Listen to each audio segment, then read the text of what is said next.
Yeah, Dabo Swinney likes to preach how they're just a few plays here and there from being undefeated, but at the same time, they're just a few plays away from being a one-win team too.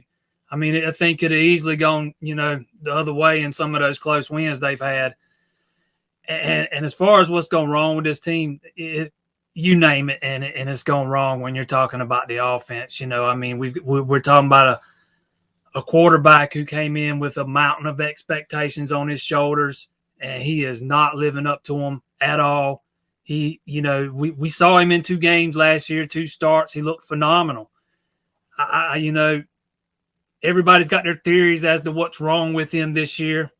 I tend to go back to that opener against Georgia and that beating he took, man. And he took a beating that night. There's just no other way around it. The offensive line was just abysmal.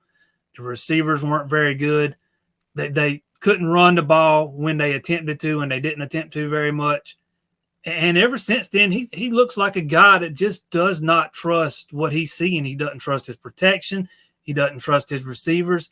And it's led to some bad mechanics. His footwork's off. His accuracy's been as inconsistent as you can get. I mean, he'll look fantastic on one throw, and he'll sail the next one 20 yards over a guy's head. And it's led to some problems, chemistry problems between him and those wide receivers. There's been a ton of drops, with those receivers. I counted up at least 6 against Pitt on Saturday. It's been a recurring theme all season long. And then that offensive line, it's gotten better as the season's gone, but it's still a work in progress. Started 3 different centers throughout the season. It's been rotating. It's been like musical chairs over there at left guard.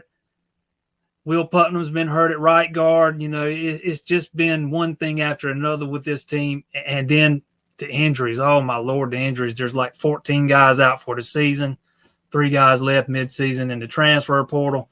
I mean, it's just one thing after another with this Clemson team. Logan, I'll let you get into it if you've got any questions for Jason. Yeah, I was going to ask, number one, what is kind of like the feeling around Clemson right now, just overall? Because, we've heard the same thing. Dabo was a lot. Now, both Jimbo and Dabo are kind of the same way in how they talk after games and say, one play. Just only one play, man, we would have had it, But you're right. Both Florida State has been the same case before where they're just one play away from not winning any games this season. But, what's kind of like the feeling for Clemson fans and you overall? With Florida State coming in on a streak right now, a lot of national people saying their things, and I don't think they really watch football that much. They just say things, but a lot of energy for Florida State, at least right now, and a lot of confidence. The team's starts to feel like a team under Mike Norvell. But kind of what's the feeling in Clemson right now with this game? Well, as far as this game, it kind of depends on who you ask. There's a lot of fans that have just checked out on this team, so frustrated by what they've seen. As for me personally, I got no idea what to expect from this Clemson team Saturday. I mean, no idea at all. I mean, you go back and watch that Pitt game the other day, they were, a couple of plays away from being a drop pass away from being up 14-0 and having your foot on their throat, and then the next thing you know, they're down 10, 14 points. But honestly, man, I have no idea what to expect. Florida State's been playing pretty well, the last few weeks. I don't think there's a whole lot to be gauged from the game against UMass. They did what they were supposed to do, but the 2 games before that, they've been playing well, much better than people thought they would be playing at this point in the season, or a lot of people thought anyways. Jordan Travis can beat you in a lot of ways. Those 2 running backs they've got, they can do some damage to you in a hurry. And Clemson's coming in with a depleted defensive line, missing Brian Basee. They just got Tyler Davis back last week at defensive tackle. He only played like 20-something snaps. Even the guys behind him are hurt. Ruka Rojo's been playing banged up. Trey Williams has been playing hurt. So, I mean, this Clemson team's definitely vulnerable right now. If Florida State's going to end the losing streak, I think they've got a good chance to go in there and pull off the upset this weekend. I'll be honest. I really do. I was shocked that Clemson was opened as a 10-point favorite. I still don't know what Vegas has got going on over there, making Clemson these double-digit favorites every week. But, Yeah, I was shocked by that. I expect another real close football game, and the team to play, that makes the least mistakes is probably going to win. Yeah, I think overall, I mean, I was telling Mark earlier, I think a lot of the national people and maybe Vegas too aren't entirely watching Florida State's game as much, and there's still a lot of things that Florida State needs to get better at, and that's why I think overall it's going to be a good game. Two teams that one's kind of rising there, and one that's just having a tough season overall, and Florida State's the biggest thing right now. We talked about the transfers that Florida State has been able to bring in, and Jermaine Johnson is going to be a big time player for FSU on that defensive end side of the ball. And, with DJ not having the season that he's having, what's the kind of talk about that quarterback room and what they want to do there? Because some people are saying, oh, well, we see two quarterbacks. Will it just be solely focused on DJ? It just seems like, maybe Dabo's he just kind of said it last week in the press conference. Hey, it's open. Competition is here. This is what we've got to do. We're at this point of the season where, what? If you're impressing me the most, you just can go ahead and get the start. Yeah, he said that, and I believe it. But behind DJ is still, you got third year guy Tyson Pumachan, and then behind him, you got a bunch of walk-ons. I mean, that's what the quarterback room is. It's DJ and Tyson Pumachan, and I'm a big Hunter Helms fan. The third guy on the depth chart. Well, I mean, he was a walk-on, and he's on scholarship now, but he came to school as a walk-on. He just, he can do some things that you like, but he does not have the arm strength either the other two guys have. But I fully expect DJ to start. It wouldn't shock me to see Tyson play some. They've got really nothing to lose now. But to me, even if you're taking a big picture approach, I still think you got to hope DJ can get this thing turned around somehow, because I've always been of the opinion that Tyson was probably going to transfer after this season. Thought that even before the season started. Third year guy on pace to graduate. If he wants to go somewhere and play, now's the time. Well, after the season will be. But don't get me wrong, it wouldn't shock me if he didn't. I just always kind of saw him going that route. And, the DJ's supposed to be the future of this program. So big picture wise, I could see them sticking with him for the most part and going down with him, so to speak. I think he's going to be the guy that starts. I think he'll be the guy that plays the most, unless he just goes out there and just totally stinks it up, and they got to yank him. But other than that, I think it's going to be him. Wouldn't shock me to see a little bit of Pumachan, but I just don't see. I think if the other guy gave them a better shot to win, he'd already been on the field by now. Mm-hmm. Hey, Jason, what do Clemson people, fan base, alumni, et cetera, what do they think of Florida State? Where does Florida State stand? We know South Carolina is a big rival. Georgia Tech's an old-time rival that a lot of people outside the ACC or even those two fan bases don't even know exists. But I hear a lot about Georgia Tech. And, where does Florida State? Was it just a rival because they both were good at the same time and battling for the conference? And how does the Clemson fan base look at Florida State? I think most of the Clemson fan base, views Florida State as one of their biggest rivals. For a while there, this is one of the biggest games in the season. For a few years there, across the whole country. And these have been some entertaining games, since Dabo Swinney's been there. You had the Bowden Bowl before him. There was a couple of those games was pretty entertaining. But most of the fan base, they view Florida State as one of their main rivals. Probably just right there under South Carolina. Clemson's dominated the series with Georgia Tech in recent years, North Carolina State in recent years. And even though they got a winning streak against Florida State, Florida State used to be the king of this conference and was for a long time. So, most of the fan base views Florida State as a legit rival. And this is one of the biggest games on the schedule every season. Even during the last few years when Florida State's been down, most fans still view this game that way.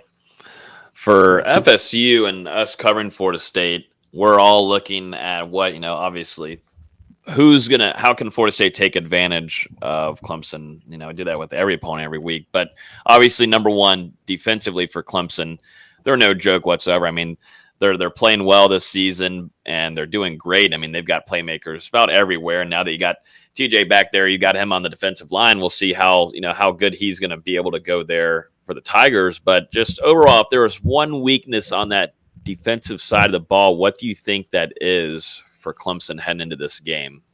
Probably,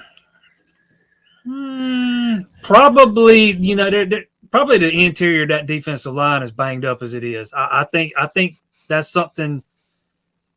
If a team's got the right talent, that's something that can be exposed.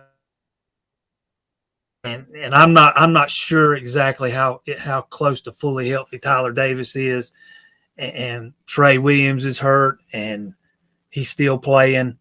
Ruger Rojo's been playing banged up. Even a couple guys behind him's banged up. So I think the interior of that defensive line can be, exploited to a degree, especially with the way that Florida State likes to run the ball sometimes. And there's some guys in that secondary that can be picked on too. As good as Nolan Turner's been for Clemson, that's a guy you don't want, in one-on-one coverage on certain guys. He's a guy that can be exploited at times. And there's another safety, Andrew Makuba, who has been fantastic this season. Don't nobody out there misunderstand what I'm saying, because he came in, won this job, passed all those other safeties by. But he's still just a freshman, and from time to time he'll make a freshman mistake, and you can beat him. But those would be the two things, a couple of safeties on the back end and that interior of that defensive line. Do you think it is the biggest threat for Clemson probably being Florida State's rushing game right now? I mean, it's definitely exploding. It seems like Florida State's kind of found a rhythm, at least definitely with Jordan Travis. I know Dabo talked about him yesterday at the press conference, just saying, how dangerous he can be. But is that mainly if you're going into this game and looking at the matchup there, and if you're Clemson, is it that rushing game that worries you a little bit, probably the most out of this team? I would say first and foremost, you got to make sure Jordan Travis you don't let him run all over you with his legs, because we've seen he can do that, no doubt about it. You got to make sure you keep him in the pocket. Mm-hmm. Don't let him kill you with his legs. But yeah, that running game seems to be going. Both those backs, what are they averaging? 7-8 yards a carry or something like that. Yeah, in that seven area. Those guys, they can run the ball. I mean, I'll be the first to admit, being on the road a lot, I don't get to watch all the games as much as I used to in the past.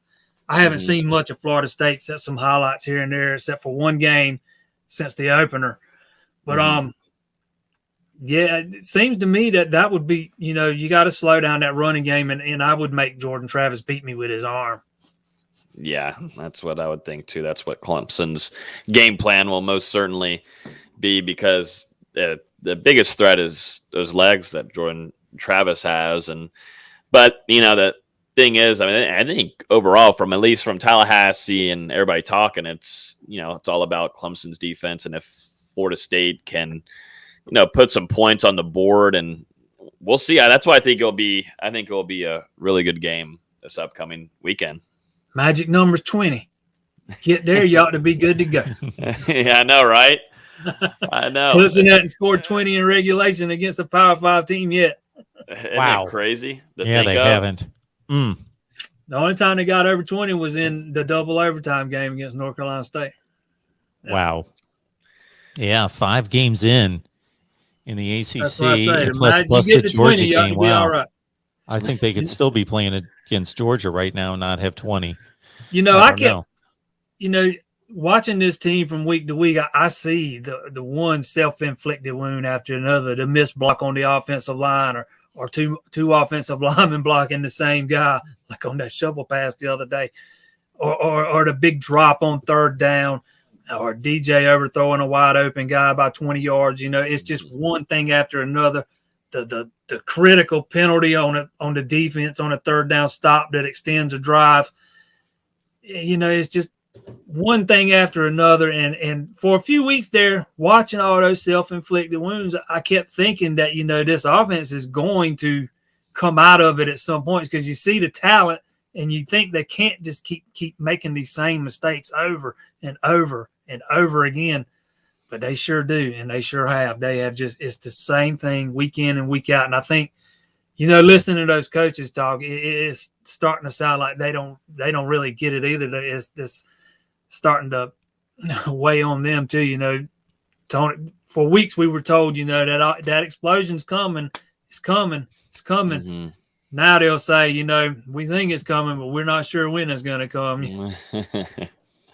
Yeah. Yeah, it might come in the spring game next year. Maybe that's when we'll see it. Maybe so.